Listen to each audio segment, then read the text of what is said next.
정봉재 정치쇼 4부 들어가겠습니다. 할 말 하는 사나이들. 자, 보수의 품격 정두원 의원님 자리하셨습니다. 네, 정두원입니다. 정태근 의원님 자리하셨습니다. 예, 안녕하세요. 정태근입니다. 정트리오입니다. 저도 정봉주입니다.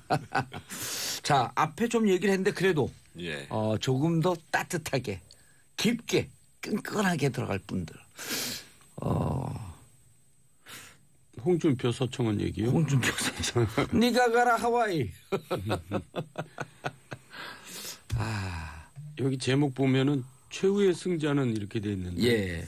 저희들이 볼 때는 둘 다 패자인 것 같은데요. 뭐 지금 사람들이 새누리당도 아니고 뭐야 자꾸 이름이 바뀌고 자유한국당 보고 예. 이렇게 얘기할 것 같아요. 집구석하고는 그러지 않겠어요? 그 자유한국당에 속해 있는 분들이 매일 아침에 일어나서 가장 먼저 보는 게 뭔지 혹시 아세요? 몰라요. 조선일보입니다. 자유한국당은 기본적으로 아침에 조선일보를 보고 출발을 합니다. 아니죠. 화장실 갈 때 그걸 들고 들어가죠. 근데 그 조선일보에서 오늘 사설로 뭐라고 썼냐면 자유한국당 이전 투구 4분 아직 덜 망했다. 이게 사설 제목입니다. 예. 그리고 그 내용을 보면 이 사람들 아직도 탄핵 사태 후에 아무런 반성도 안 했고 변화도 없다. 예. 그러니까 지금 우리 정도원 선배님이 얘기한 것처럼 결국은 다 망하는 길로 가고 있다. 이렇게 이제 조선일보에서 봤다. 정리를 해줬습니다. 자, 많은 분들이 우리 같이 정치를 하고 있어도요. 이 프로세스에 대해서 정확히 잘 몰라요. 일단 홍준표 대표가 서청원, 최경원, 박근혜 전 대통령 예. 출당 뭐를 한 거예요? 명령을 내린 거예요? 뭐 한 거예요? 아니요. 윤리위원회를 열어가지고 윤리위원회. 예. 출당 권고를 했죠. 윤리위원회 예. 명의로. 그래서 이제 박근혜 전 대통령 같은 경우에는 이것을 이제 거절할 때는 10일 있다가 당연히 이제 그 출당 조치가 되는 거고. 그건 자연스럽게 되는 건가요? 그렇죠. 국회의원이 아니기 때문에. 당규에 정해져 있습니다. 당규에. 윤리위원회 당규에 정해져 있습니다. 예. 그리고 두 분 서청원 최경환 그 의원 같은 경우에는 의원의 경우에는 의원총회를 열어서 의원 3분의 2가 동의해야 출당 조치를 하도록 돼 있고 그 전에 할 수 있는 방법은 그거보다 약간 낮은 단계가 당원권 정지라는 징계가 예. 있습니다. 당원권 정지. 근데 이미 지금 출당 권고를 했기 때문에 어떻든 뭐 홍 대표가 미국에 왜 가는지는 모르겠습니다만 돌아오면 예. 아마 이 문제에 대해서 의원총회를 열 수 있을지 잘 모르겠습니다. 친박이 작년 4.13 총선 때 지금 된 의원들이기 때문에 그땐 친박이 다수 아니었었나요? 어떻게 봐야 되나요? 그거는 내부 구성을. 굳이 연원을 따지면 다수인데 지금은 이제 친박들이 또 몸을 사리고 있으니까 표결할 땐 비공개인가요? 공개인가요? 이거는 인사에 관한 거는 공개하지 않습니다. 그런데 지금 대략 그 3분의 2 찬성이라고 그러면 한 40명이 거절을 하면 예. 그 가결이 안 되게 되겠죠. 그렇죠. 친박이 이전에야 40명이 넘었지만 지금은 자기가 친박이다라고 해서 나서는 사람이 40명이 될지 안 될지는 잘 모르겠고 그건 어디서 보면 알냐면 지난번에 박근혜 전 대통령 그 구속영장이 새로 발부됐잖아요. 예. 이때 그게 부당하다고 성명서가 나왔단 말이에요. 예. 바른정당 그 자유한국당 의원 사이에서. 그때 성명서에 연명을 한 사람이 제가 알기로는 20명이 안 됩니다. 그래서 어떻게 될지는 정확히 모르겠습니다. 3분의 2 넘을 수 있다 이렇게 보시는 건가요? 아니야. 정확히 모르겠어요. 저도. 정확히. 네. 왜냐하면 또 이거는 이제 무기명으로 소위 인사에 관한 항에 대해서는 이름을 밝히지 않기 때문에 그동안 어떤 일이 벌어질지는 잘 모르죠. 근데 정치가 이제 자꾸 구질구질해져서 그렇지 예전 같으면 출당 조치가 취해졌으면 그건 이제 정치 생명이 거의 반은 끝난 겁니다. 그렇죠. 예. 그러니까 친박은 찔겨요. 그리고 저는 이 기회에 이 사람들한테 하고 싶은 얘기가 꼭 있는데요. 예. 본인들이 무슨 짓을 하는지를 모르고 있어요, 여태까지. 그러니까 본인들이 그 국정농단 주역들의 하수인 노릇을 하면서 결국 선거 때 많은 사람들을 낙선시켰잖아요. 예. 그 당사자들은 얼마나 불행하겠어요. 그리고 그 당사자뿐만 아니라 당사자의 가족도 불행하고 그 같이 일을 했던 사람도 불행하고 지지자들도 불행하고 또 전체적으로 보면 보수 지지자들 전체가 다 불행해진 겁니다. 이 사람들이 그런 짓을 한 거거든요. 예. 근데 아직도 자기네들이 무슨 짓을 했다는 걸 몰라요. 그걸 조금이라도 안다면은 저렇게 뭐 엉뚱한 게 버티고 그럴 수는 없죠. 근데 자기가 한 일을 자기가 무슨 일을 했는지 모르는 거는 홍준표 대표도 마찬가지 아닌가요? 왜 그러죠? 홍준표 대표가 예. 사실은 이제 그 성한 정권 때문에 당원권 정지가 됐다가 예. 3월인가 올해 이제 그 후보가 되기 전에 예, 3월인가에 3월에 이제 예. 그 2심에서 이제 무죄가 나오니까 회복이 됐잖아요. 예. 그런 다음에 대선 후보가 됐고 대선 후보가 된 다음에 실제로 그 당시에 이미 서청원을 비롯한 여러분들이 출당 조치가 됐었어요. 그랬었죠. 그 저기 친박들이 인천에 누구지 윤상현 의원까지 포함해가지고 예. 그래서 선거를 치러야 되니까 소위 친박까지 해서 다 하나로 가자고 해가지고 다시 받아들인 조치를 취한 게 홍준표 대표입니다. 그리고 그 당시 선거 때에는 박근혜 대표의 여러 가지 그 당시 친박에 이제 기대서 선거로 치렀죠. 문제 예를 들면 가장 대표적인 게 헌법재판소의 판결이 말도 안 되는 판결이다라고 얘기하는 사람이 홍준표 대표입니다.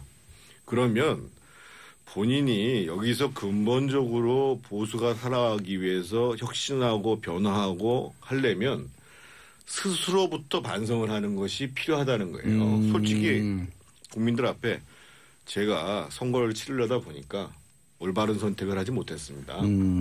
선거를 앞두고 이 보수가 제대로 되살아나가는 방향을 택한 것이 아니라 일단은 득표를 많이 하기 위해서 그런 불가피한 선택을 했습니다. 이렇게라도 한마디라도 고백을 해야죠. 예. 그래서 저는 솔직히 말씀드리면 피장파장이다. 이렇게 생각하는 거죠. 근데 이제 제일 그 서청원 의원이 제일 아픈 데를 건드렸어요. 그렇죠. 지금 재판 성완종? 재판 중이기 때문에. 예. 그러고 보니까 이해가 가는데 저희들하고 가까운 이름은 얘기할 수 없지만 이 친구가 이제 서청원 대표하고 같이 일을 했는데 갑자기 그 윤모 씨를 만나러 가가지고 그게 문제가 됐어요. 그래서 내가 당신 뭐라고 그런 사람을 만나고 다니냐 그랬더니 대답을 안 하더라고요. 그러니까 이제 서청원 대표가 이제 시킨 거죠. 가서 만나서 좀 설득을 해봐라. 그래가지고 그게 그 사람도 법정까지 가고 그랬었는데 그러니까 홍준표 대표가 서청원 전 대표한테 부탁을 해서 서청원 대표가 사람까지 보내서 윤승모 씨를 이제 설득을 하고 그랬었던 일이 있었어요. 지금 생각해보니까. 그 부탁을 직접 했다는 거 아니에요. 홍준표 대표가 서청원 의원에게. 그리고 마치 녹취 파일이 있는 듯한 뉘앙스로 지금 말씀을 하고 계신단 말이에요. 근데 그거는 뭐 명확하게 얘기할 수가 없는 측면이 있습니다. 이것이 공개적으로 보도가 된 게 한겨레 신문입니다. 한겨레 신문 2015년 4월 24일 보도에 따르면 그때 이제 머릿 기사가 이렇게 나왔죠. 홍준표 측근들 돈 던달다 윤 씨를 만나 회유 시도. 홍 지사를 직접 만나지 못해서 보좌관한테 1억을 전달했다라고 얘기해라. 이렇게 한 게 그 기사의 팩트입니다. 예. 그래서 그 당시에 이제 두 사람이 되는데 지금 얘기한 그 저희가 잘 아시는 김모 씨는 직접 만났다는 거고 돈 건넨 윤 씨를 만났다는 거죠. 만났다는 거고 또 한 사람은 전화로 얘기했다는 건데 거기에 대해서 나중에 이제 이게 기사가 되니까 그 만난 건 사실인데 어떻게 됐는지 알아보려고 만났다. 근데 왜 이런 현상이 벌어졌냐면요. 이분들이 원래는 친박들이 아니었는데 그 박근혜 대통령 집권한 다음에 그 당시에 이제 그 새누리당에서 당대표 선출을 했을 거 아니겠습니까? 그래서 서청원 대표하고 김무성 전 대표하고 서청원 의원하고 김무성 의원하고 대표 선출에 붙었었어요. 그렇죠. 그래서 그 당시에는 대부분 다 서청원이 될 줄 알았죠. 서청원이 다 될 줄 알고 서청원 의원의 줄에 쓴 거죠. 그리고 또 개인적으로는 또 홍준표 대표하고도 가깝고 그래서 나중에 이제 그 서청원 의원이 대표가 안 된다 하면은 또 경남에 가서 일하기도 하고. 예. 그래서 이제 양쪽에서 다 같이 일을 했는데 그 이제 윤모 씨라는 돈을 전달했다는 윤모 씨라는 사람이 서초원 캠프에 있었기 때문에 다 잘 아는 사이들이죠. 그 윤모 씨가 또 서초원 캠프에 계셨던 분이에요? 그렇죠. 거기서 공보 담당을 했죠. 그래서 이제 아마 이 사건 성완종 사건이 터지고 난 다음에 그때 이제 뭐 성완종 씨가 직접 윤모 씨한테 불러다가 물어봤다는 거 아니겠습니까? 그래서 이제 제일 신빙성 있는 사건이 이제 됐고 그래서 기소가 됐고 뭐 1심 유죄, 2심 무죄 이렇게 난 사건이니까 당연히 그 당시에 홍준표 경남지사의 밑에서 일했던 그러면서도 서청원 캠프하고 같이 일하기도 했던 이런 사람들 사이에서는 이제 얘기가 오갔던 것이고 정확히 진실이 뭔지는 지금 확인이 안 되는데 녹취록 같은 게 있었으면 이미 사용하지 않았을까요? 그리고 서청원 정도 되는 사람이 녹취록 운운하고 얘기하는 게 얼마나 가증스러워요. 정말 유치찬란하고. 근데 어쨌든 지금 정부 여당은 굉장히 이제 즐기고 있겠죠. 이 콩가루 집안의 이런 일들을. 그리고 나 같아도 정부 여당이라면은 홍준표 대표가 대법원에서 무죄 판결 받기를 바랄 거예요. 그래야지 한국당이 맨날 저명 저꼴로 돌아가겠죠. 자, 방 기자님 보수가 두 분 의원님만 같았으면 유유. 이은경님 요즘 정치판 돌아가는 거 보면서 한 단어로 뭐라 말할 수 있을까 떠오르지 않았는데 정도원 의원님께서 한마디로 요약해 주셨네요. 구질구질하다. 구질구질하다는 것보다는 멍청하다고 봐야죠. 이게 왜 그러냐면은요. 얼마 전에 너찌로 노벨 경제학상 받으신 리처드 세일러 교수라고 있잖아요. 행동경제학? 이분의 대표적인 저서가 있는데 그 중에 하나가 너찌고 또 한 가지가 이제 승자의 저주. 집권당에 계신 분들이나 청와대에서는 꼭 승자의 저주를 한번 읽어보셨으면 좋겠다는 생각을 좋은 하는데. 책이네요. 그다음에 이제 똑똑한 사람들의 멍청한 행동이라는 그런 책이 책도 있어요? 이게 이제 미스비헤이빙인데 미스비헤이빙. 똑똑한 사람들의 멍청한 행동. 여기 보면 이런 얘기가 나옵니다. 예를 들면 테니스를 치려고 한 100만 원을 들여가지고 5달을 예약을 했단 말이에요. 근데 2달을 열심히 치다 보니까 엘보가 왔어요. 근데 이제 100만 원, 60만 원 남았잖아요. 그게 너무 아까운 거예요. 그래서 계속 쳐요. 쉬지도 않고 계속 쳐가지고 아예 테니스가 끝났죠. 영원히 테니스를 못 치게. 이 멍청한 행동을 한다는 거죠. 60만 원이 아까워가지고. 지금 홍준표 대표나 서청원 의원이 하는 일이 실제로 자기가 그래도 나라를 위해서 정치를 한다라고 생각을 했던 사람들이 자기 조그만한 걸 가지고 있는 것 또는 보수 정당도 마찬가지입니다. 보수고 지금 요것만 합치면은 어떻게 뭐가 지방선거에서 나오지 무한고조 해볼 수 있을까? 그래서 거기에 연연해가지고 갈 길을 못 찾아서 지금 했던 것들을 계속 반복하니까 아까 우리 정도원 선배님이 얘기하는 것처럼 결국은 완전히 끝나버리는 과정으로 갈 텐데 그것을 전혀 인식하지 못하고 멍청한 행동을 계속 하고 있다는 거예요. 이건 멍청하다는 게 비난이 아니라 이 책에 나온 얘기입니다. 상당히 학구적인 용어입니다. 아니 비난적인 표현이어도 정도원 의원이 얘기하니까 학구적인 얘기 같아요. 정태근 의원님이 말씀하니까. 그런데 정태근 의원 얘기 들으니까 나한테 하는 얘기 같아서 저도 가슴이 뜨끔하네요. 아니 근데 이제 이 얘기하면은 또 바른정당 국민의당까지 좀 가야 되는데 유승민 의원이 어제 기자회견했잖아요. 보수 뭐라 그랬죠? 혁신이 중요하지 세가 중요한 게 아니다. 그런 식으로 얘기를 한 것 같은데 그건 한국당을 향해서 한 얘기겠죠, 일단은. 그런데 안철수 대표 입장을 좀 곤란하게 만들어 놨어요. 그러니까 유승민 저희가 뭔지 저도 지금 정확하게는 잘 모르겠네요. 예를 들면 통일안보에 대한 견해가 다르다 이렇게 얘기를 하면 일단 그 문제를 가지고 한번 얘기를 해봤으면 좋겠어요. 양당이요. 좋네요. 저는 얼마 전에 지금 저는 바람직한 과정인지 모르겠습니다. 앞에서 원전 신고리 오리쿠기 문제와 관련해서 이제 수기 토론 과정에 대해서 굉장히 높게 평가를 하셨는데 적어도 양당이 지금 새로운 정치를 보여주겠다고 해서 예를 들면 안철수 대표가 입만 열면 하는 얘기가 새정치잖아요. 예. 근데 이 연대의 가장 기본은 정책연대입니다. 그렇죠. 정책연대부터 시작해서 뭐 선거연대 통합까지 가는 거고 예를 들면 유럽 같은 사회에서 연정을 하기 위해서 먼저 하는 것이 소위 연정을 위한 정책 합의를 보는 과정들. 합의를 보려면 토론을 해야죠. 한 석 달 갑니다, 기본적으로. 지금 예를 들면 독일 지난번에 제가 메르켈 총리 설명드렸잖아요. 예. 그게 한 달 전이 9월 24일 얘기거든요. 아직까지도 간보기 대화라는 걸 먼저 합니다. 그래서 이제 원정을 딱 구성을 하면 보통 그 정책 협약을 맺는 데까지 최소 2달 이상 걸립니다. 예. 그래서 이만한 책으로 나옵니다. 그래서 저는 유승민 대표가 새정치를 얘기한다고 잠깐 말씀을 하시는데 어려운 길 가신 그러면 일단 이미 이제 양당에서 무슨 국민통합 포럼이라고 그래서 정책 같은 거 한번 얘기해 보자고 하잖아요. 예. 그럼 가장 논란이 있는 통일 외교 안보와 관련해서 한번 얘기를 한번 해보자. 그래서 도저히 안 된다고 그러면 그거 해결이 안 된다고 그러면 뭐 시작을 못 하는 거고. 뭐 가능성이 있네?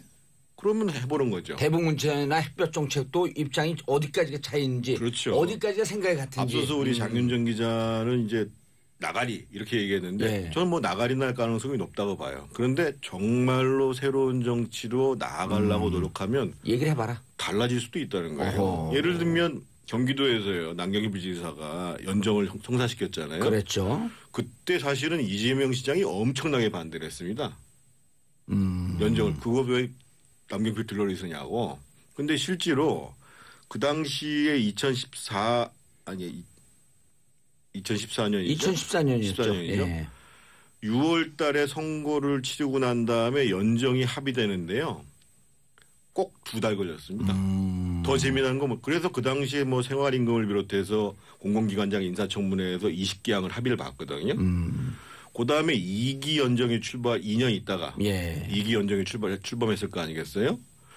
근데 그때는 더 많은 시간이 걸렸어요. 9월 달까지 갔어요. 예. 그 정책 협약을 하는데 그래서 제가 기억하기로는 289개인가에 대한 정책 협약을 맺습니다. 엄청 민주당하고 노출되지 않은 엄청난 과정이 있었네요. 연정이라는 게 그런 거예요. 연정이라는 게. 예. 그러니까 우리는 여태까지 자꾸만 선거를 앞두고 뭐 이해합 집산하고 그러다 보니까는 그냥 당 대표가 모여가지고 우리 합당해. 그러면 그게 합당이라고 생각하는 그랬죠. 건데 그거는 사실은 어떻게 보면 선거 야합이라는 거죠. 알겠어요. 정도로님 견해 어떠세요? 저는 이제 나가리 날 가능성이 저는 크다는 쪽에는 동의하지만 동의 안 하고 동의 안 해요? 예, 왜냐하면 지금 박지원 전 대표나 이런 호남 출신 의원들은 울고 싶은데 지금 뺨 때리고 있는 게 아닌가 그런 그렇죠. 생각이 들어요. 왜 민주당 가고 싶거든요. 그리고 박지원 전 대표는 지금 전남지사 하고 싶거든요. 예. 그러니까 남철수가 지금 벌이고 있는 일이 한편으로는 비난하지만 한편으로는 그렇게 좀 해봐라. 난 갈 테니까 그 기화로. 저는 박지원 대표는 민주당으로 갈 거다? 지금 속으로는 가고 싶죠. 그리고 지사 후보가 되고 싶죠. 민주당에 가서. 그럼요. 근데 민주당은 또 그렇게 감정적으로 많이 부딪힌 게 있는데 가길 수 있겠어요? 그거 다 옛날 얘기. 우리가 정치에서는 그런 거는 아무것도 아니고요. 근데 그 연대가 예. 가능한 또 하나의 조건이 뭐냐면요. 지난 어디하고 어디요? 바른정당하고 국민의당이 바른정당과 국민의당이요? 연대가 가능할 수 있는 조건이 뭐냐면 그 공론화위원회에서 예. 무려 지금 그 지난 그 9월 21일 날 이번 그 신고리 문제, 오리고기 문제가 예. 여론조사를 할 때 전국에 2만 6천 명을 상대로 여론조사를 예. 했거든요. 근데 민주당, 더불어민주당이 39.6% 나왔고 2만 6천 명을 했으니까 엄청나게 오차율이 표본 조사를 많이 한 거죠. 오차율이 거의 뭐 플러스 마이너스 한 2.3 몇 분이 안 돼요. 안 됩니다. 그런데 26,000. 민주당이 39.6% 나왔고요. 예. 자유한국당이 9% 나왔습니다. 더 충격적인 건 뭐냐면 그렇지. 지지정당 없음이 37.2%예요. 무당표가. 그러면 37.2%는 보고 있는 겁니다. 지금 상황에서 민주당을 지지하지 않을 정도면 민주당 지방선거 가서 안 찍는다는 거거든요. 어허. 그러면 이 표가 만약에 지지정당 자유한국당으로 안 간다고 그러면 다른 정당으로 가든지 나 실래 이렇게 투표장에 안 나올 가능성이 있다. 그렇죠. 그러면 더더군다나 지금 민주당의 지지율, 특히 현 정부의 지지율이 지금 중산층을 중심으로 해서 빠르게 빠지고 있다고 보여지는 거거든요. 제가 보기에 지금 여론조사상으로는 그렇게 안 나오지만 제가 느끼는 바닥 민심은 그런 측면들이 있어요. 중산층이 흔들리고 있다. 네. 근데 중산층이 지금 가족까지 하면 한 1,000만 표 됩니다. 그렇죠. 네. 그러면 실제로 지금 그 국민의당하고 바른정당이 잘만 하면 득표를 얻을 수 있는 이 범위의 표가 상당히 있다는 거예요. 근데 못하면 이분들은 그냥 좌절할 거고 한다고 그러면 그래 니들한테라도 한번 기대를 걸어보자 이럴 가능성이 있죠. 예, 두 당이 합하게 되면 의미 있는 득표도 할 수 있겠다. 근데 제대로 하라는 제대로 거예요. 하라. 네, 하려면. 알겠습니다. 보수의 품격, 보수 대표주자 두 분 인사하시고요. 벌써 끝났어요. 네, 시간이 빨리 갔네요. 그래요. 그랬었죠. 그 저기 친박들이 인천에 누구지 윤상현 의원까지 포함해가지고 예. 해서 선거를 치러야 되니까 소위 친박까지 해서 다 하나로 가자고 해가지고 다시 받아들인 조치를 취한 게 홍준표 대표입니다. 그리고 그 당시 선거 때에는 박근혜 대표의 여러 가지 그 당시 친박에 이제 기대서 선거로 치렀죠. 문제 예를 들면 가장 대표적인 게 헌법재판소의 판결이 말도 안 되는 판결이다라고 얘기한 사람이 홍준표 대표입니다. 그러면 본인이 여기서 근본적으로 보수가 살아가기 위해서 혁신하고 변화하고 하려면 스스로부터 반성을 하는 것이 필요하다는 거예요. 솔직히 국민들 앞에 제가 선거를 치르려다 보니까 올바른 선택을 하지 못했습니다. 선거를 앞두고 이 보수가 제대로 되살아나가는 방향을 택한 것이 아니라 일단은 득표를 많이 하기 위해서 그런 불가피한 선택을 했습니다. 이렇게라도 한마디라도 고백을 해야죠. 예. 그래서 저는 솔직히 말씀드리면 피장파장이다. 이렇게 생각하는 거죠. 근데 이제 제일 그 서청원 의원이 제일 아픈 데를 건드렸어요. 그렇죠. 지금 재판 송환종? 재판 중이기 때문에. 예. 그러고 보니까 이해가 가는데 지가 취해졌으면 그건 이제 정치 생명이 거의 반은 끝난 겁니다. 그렇죠. 예. 그러니까 친박은 찔겨요. 그리고 저는 이 기회에 이 사람들한테 하고 싶은 얘기가 꼭 있는데요. 본인들이 무슨 짓을 하는지를 모르고 있어요, 여태까지. 그러니까 본인들이 그 국정농단 주역들의 하수인 노릇을 하면서 결국 선거 때 많은 사람들을 낙선시켰잖아요. 예. 그 당사자들은 얼마나 불행하겠어요. 그리고 그 당사자뿐만 아니라 당사자의 가족도 불행하고 그 같이 일을 했던 사람도 불행하고 지지자들도 불행하고 또 전체적으로 보면 보수 지지자들 전체가 다 불행해진 겁니다. 이 사람들이 그런 짓을 한 거거든요. 예. 근데 아직도 자기네들이 무슨 짓을 했다는 걸 몰라요. 그걸 조금이라도 안다면은 저렇게 뭐 엉뚱한 이렇게 버티고 그럴 수는 없죠. 근데 자기가 한 일을 자기가 무슨 일을 했는지 모르는 거는 홍준표 대표도 마찬가지 아닌가요? 왜 그러죠? 홍준표 대표가 사실은 이제 그 성한 정권 때문에 당원권 정지가 됐다가 3월인가 올해 이제 그 후보가 되기 전에 3월에 이제 그 2심에서 이제 무죄가 나오니까 회복이 됐잖아요. 그런 다음에 대선 후보가 됐고 대선 후보가 된 다음에 실제로 그 당시에 이미 서청원을 비롯한 여러분들이 출당 조치가 됐었어요. 정봉재 정치쇼 4부 들어가겠습니다. 할 말 하는 사나이들. 자, 보수의 품격. 정두원 의원님 자리하셨습니다. 네, 정두원입니다. 정태근 의원님 자리하셨습니다. 예, 안녕하세요. 정태근입니다. 정트리오입니다. 저도 정봉주입니다. 자, 앞에 좀 얘기를 했는데 그래도 조금 더 따뜻하게, 깊게, 끈끈하게 들어갈 분들. 홍준표 서청원 얘기요? 홍준표 선생. 네가 가라 하와이. 여기 제목 보면은 최후의 승자는 이렇게 돼 있는데 저희들이 볼 때는 둘 다 패자인 것 같은데요. 뭐 지금 사람들이 새누리당도 아니고 뭐야 자꾸 이름이 바뀌어 자유한국당 보고 이렇게 얘기할 것 같아요. 집구석하고는 그러지 않겠어요? 그 자유한국당에 속해 있는 분들이 매일 아침에 일어나서 보는 가장 먼저 보는 게 뭔지 혹시 아세요? 몰라요. 조선일보입니다. 어. 자유한국당은 기본적으로 아침에 조선일보를 보고 출발을 합니다. 아니죠. 화장실 갈 때 그걸 들고 들어가죠.